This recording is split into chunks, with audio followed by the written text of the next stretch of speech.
अस्सलामुअलैकुम, मैं फिरोज़ अख्तर। रात न्यूज़ में आपका स्वागत है। खैर मकदम है।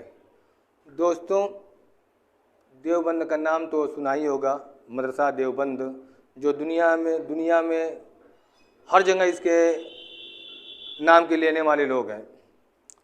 ये एक ऐसा मदरसा है कि इस मदरसे से फारिग हुए लोग बहुत अच्छे मुकाम, बहुत अच्छी पोस्ट पर रहे, हर चीज़ में हिस्सा लिया। वैसे एक वीडियो ब्लॉगर के ज़रिए फेसबुक पर हमें मिली। मैं सोच रहा हूँ कि इसका मुख्तसर जो भी जिक्र है उसमें है आपको दिखाया जाए। बहरहाल आप वीडियो देखिए। क्या आप भारत के सबसे बड़े मदरसे का नाम जानते हैं? यूपी में बना दारुल उलूम देवबंद भारत ही नहीं, एशिया का सबसे बड़ा मदरसा है। इस मदरसे में दुनिया भर से लोग पढ़ने आते हैं। भारत की आजादी में इस मदरसे का बड़ा योगदान रहा। 70 एकड़ में फैला ये मदरसा आज पूरे भारत को अपनी गौरव गाथा सुना रहा है। ये भारत का एकमात्र मदरसा है जहां पर हेलीपैड की सुविधा उपलब्ध है।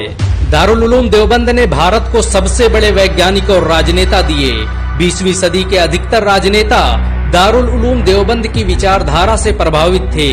All India Muslim personal law board के पहले जनरल सेक्रेटरी मिन्नतुल्लाह रहमानी दारुल उलूम देवबंद के ही छात्र थे। देश के पहले गृह मंत्री मौलाना उबैदुल्ला सिंधी ने दारुल उलूम देवबंद से ही शिक्षा हासिल की थी। दारुल उलूम देवबंद के संस्थापकों ने ही 1857 में अंग्रेजों के खिलाफ शामली में जंग लड़ी। इस युद्ध की अगुवाई मशहूर क्रांतिकारी इमदादुल्लाह मुहाजिर मक्की कर रहे थे। अंग्रेजों के खिलाफ फतवा देने वाले मौलाना अशरफ अली थानवी दारुल उलूम देवबंद के ही छात्र थे। दारुल उलूम देवबंद की स्थापना मौलाना कासिम नानोतवी ने 30 मई 1866 को देवबंद में की थी। देवबंद की एक छोटी सी मस्जिद से शुरू हुआ ये मदरसा आज एशिया का सबसे बड़ा मदरसा बन चुका है। इस मदरसे के पहले छात्र महमूदुल हसन और पहले उस्ताद महमूद थे। दारुल उलूम देवबंद भारत का पहला मदरसा है जिसने डिग्री देने की परंपरा की शुरुआत की। 1875 में एक सम्मेलन में छात्रों को सबसे पहले डिग्रियां दी गईं, जिसके बाद ये परंपरा पूरे भारत में फैल गई। सन 1875 में ही इस मदरसे की पहली बिल्डिंग की बुनियाद रखी गई। दारुल उलूम देवबंद आज भारत ही नहीं एशिया का सबसे बड़ा मदरसा है।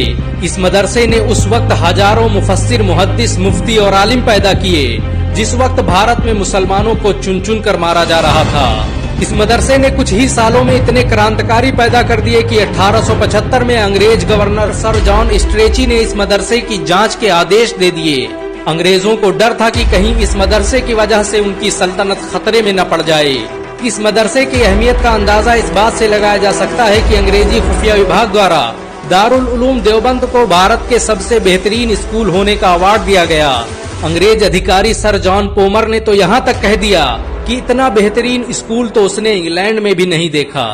इस मदरसे के पहले छात्र रहे शेखुल हिंद मौलाना महमूदुल हसन ने ही जमियतुल अंसार नाम का आंदोलन चलाया, जिसने भारत की आजादी में क्रांतिकारी भूमिका निभाई।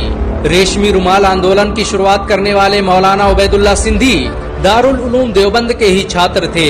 उन्होंने सुभाष चंद्र बोस के साथ मिलकर भारत की पहली अस्थायी सरकार की स्थापना की थी। वो आजाद हिंद सरकार में भारत के पहले गृह मंत्री भी थे। बहुत कम लोग जानते हैं कि रोलेट एक्ट कमीशन ने दारुल उलूम देवबंद को भारत का सबसे खतरनाक मदरसा बताया। उसने लिखा कि अगर इसे बंद नहीं किया गया तो भारत अंग्रेजों के हाथ से निकल जाएगा। भारत के सबसे बड़े मुस्लिम संगठन जमीयत उलमा हिंद की स्थापना दारुल उलूम देवबंद द्वारा ही की गई। दारुल उलूम देवबंद में पढ़ने वाले मुफ्ती किफायतुल्लाह जमीयत उलमा हिंद के पहले अध्यक्ष थे। बहुत कम लोग जानते हैं कि मौलाना कासिम नानोतवी ने दारुल उलूम देवबंद की स्थापना अंग्रेजों को भारत से निकालने के लिए की थी। इस मदरसे का मकसद देश में ऐसे नौजवानों को पैदा करना था जो भारत की आजादी में योगदान दे सके। आपको ये जानकर शायद हैरानी हो कि दारुल उलूम देवबंद के छात्र रहे मौलाना महमूदुल हसन ने ही 1920 में गांधी को महात्मा का लक़ब दिया। उनका ये नाम इतना मशहूर हुआ कि गांधी पूरी दुनिया में महात्मा गांधी के नाम से पुकारे जाने लगे।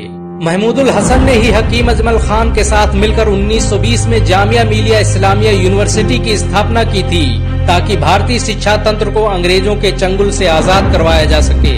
आपको ये जानकर शायद हैरानी हो कि दारुल उलूम देवबंद में दुनिया के सबसे बड़े इस्लामिक एंट्रेंस एग्जाम का आयोजन किया जाता है। इस एग्जाम में हर साल 20,000 से अधिक छात्र शामिल होते हैं। दारुल उलूम देवबंद में हजारों लोग रहकर शिक्षा हासिल करते हैं। इस मदरसे में हर साल करोड़ों रुपये खर्च होते हैं और इसका पूरा खर्च मुसलमान उठाते हैं।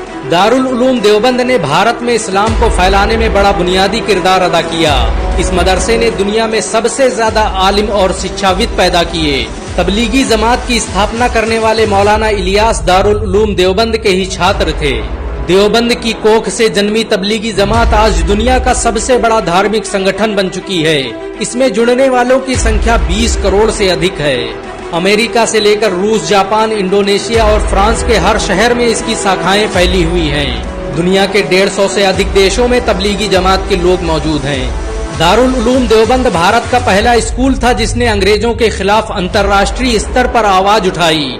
इस मदरसे ने अफगानिस्तान, तुर्की, सऊदी अरब और ईरान में ऐसे लोग तैयार किए जिन्होंने भारत की आजादी में बड़ी भूमिका निभाई। असहयोग आंदोलन की शुरुआत दारुल उलूम देवबंद से ही हुई थी। 1916 में शेखुल हिंद ने तुर्की के युद्ध मंत्री अनवर पाशा के साथ मिलकर भारत को आजाद करने की जो योजना बनाई, उसने भारत से अंग्रेजी सल्तनत को उखाड़ फेंका। दारुल उलूम देवबंद द्वारा चलाए गए इस आंदोलन के बारे में सर रोलेट ने लिखा कि ऐसी रणनीति को देखकर ब्रिटिश हुकूमत हक्का बक्का रह गई।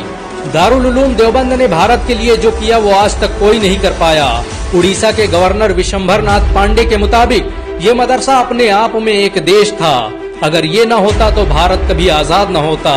भारत की आजादी के लिए लड़ने वाले इस मदरसे के 50,000 से अधिक उलमाओं को अंग्रेजों ने एक साथ फांसी दे दी थी। दारुल उलूम देवबंद को देखने के लिए हर साल लाखों लोग भारत आते हैं, जिससे भारत सरकार करोड़ों रुपए की कमाई करती है। विदेशों से आने वाले लोगों के लिए देवबंद आज भी कौतूहल का विषय है। देवबंद से पढ़कर निकले करोड़ों लोग आज दुनिया भर में भारत का नाम रोशन कर रहे हैं। कोई भी देश ऐसा नहीं जहां पर इस मदरसे में पढ़ने वाले लोग मौजूद न हों। भारत में चलने वाले ज्यादातर मदरसों में देवबंद का ही सिलेबस पढ़ाया जाता है। दारुल उलूम देवबंद भारत का अकेला मदरसा है जहां पर हेलीपैड की सुविधा मौजूद है। इस मदरसे में आसानी से हेलीकॉप्टर लैंड कराए जा सकते हैं। दारुल उलूम देवबंद में बनी मस्जिद रशीदिया भारत की सबसे खूबसूरत मस्जिद मानी जाती है। इस मस्जिद को बनाने में करोड़ों रुपए खर्च हुए। ताजमहल के बाद ये भारत की अकेली इमारत है जिसमें सबसे ज्यादा संगमरमर का इस्तेमाल किया गया। मस्जिद रशीद को देखने के लिए आज भी दुनिया भर से लोग भारत आते हैं। दुनिया में दारुल उलूम देवबंद के अलावा कोई भी ऐसा संगठन नहीं जो बगैर सरकारी मदद के इतने बड़े स्कूल का संचालन कर ले। दारुल उलूम देवबंद का पूरा खर्च भारत के मुसलमान उठाते हैं। इसे आज तक किसी तरह के सरकारी फंड की जरूरत महसूस नहीं हुई। बहुत कम लोग जानते हैं कि अलीगढ़ मुस्लिम यूनिवर्सिटी की स्थापना में दारुल उलूम देवबंद का बड़ा किरदार रहा। इस मदरसे के कई उस्ताद अलीगढ़ मुस्लिम यूनिवर्सिटी की मजलिसे सूरा में शामिल रहे। मौलाना कासिम नानोतवी की मौत पर सर सैयद अहमद खान ने तो यहाँ तक कह दिया कि उनके जैसा आलिम अब दोबारा भारत में पैदा न होगा। दारुल उलूम देवबंद की जब स्थापना हुई तब इसमें कोई पढ़ने वाला नहीं था, लेकिन आज उसी देवबंद में पढ़ने के लिए दुनिया के कोने कोने से लोग आ रहे हैं। देवबंद आज सिर्फ एक मदरसा ही नहीं, भारत की पहचान बन चुका है। इस मदरसे ने हर दौर में भारत के लिए सबसे ज्यादा कुर्बानियां दी। भारत को जब भी जरूरत पड़ी, दारुल उलूम देवबंद हमेशा सीना ताने खड़ा रहा। दारुल उलूम देवबंद भारत के मुसलमानों की आन बान और शान माना जाता है। मुसलमान इसकी हिफाजत के लिए अपना सब कुछ कुर्बान कर सकते हैं। अगर एक मुसलमान होने के नाते आपको गर्व महसूस हुआ हो तो इस वीडियो को लाइक और शेयर जरूर करें। ऐसी और वीडियो को देखने के लिए हमारे चैनल को सब्सक्राइब करें, घंटा जरूर दबाएं।